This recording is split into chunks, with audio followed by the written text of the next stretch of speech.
Painting बनाई है, इसमें मैंने काबुल में जो बॉम्ब ब्लास्ट हुआ है उससे डिस्कवर करने की कोशिश की है, उसे कवर किया है कि कैसे बॉम्ब ब्लास्ट से जो नुकसान हुए और जो लोगों की डेथ्स हो गई थी, बहुत सारा मैंने उसे कवर किया है। मैंने उस पेंटिंग में क्लोज डोर्स दिखाए जो कि एक मेन चीज़ है उस स्टोरी की, कि वो लड़की चाह कर भी अपने घर वापस नहीं जाना चाह रही। और बैकग्राउंड में फिर मैंने उसके डार्क कलर्स दिखाए जो कि उसकी लाइफ को रिप्रेजेंट कर सकते हैं।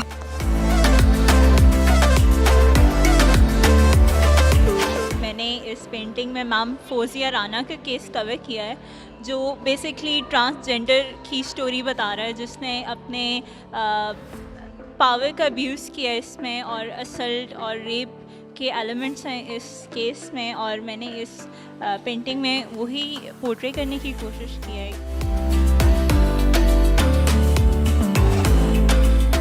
ये मेरी एक स्टोरी थी कि जो मैंने पोस्ट माइग्रेशन पे की थी, जहाँ पर दूसरे शहरों से बच्चों को जबरन लाया जाता है और उन्होंने एडवांस की मद में उनको दे दिया जाता है काम के लिए, और वो तकरीबन 6, 7, 8 महीने, साल के लिए कैद हो जाते हैं घर में। वहाँ पे अपना एडवांस की रकम पूरी करते हैं और फिर जाते हैं।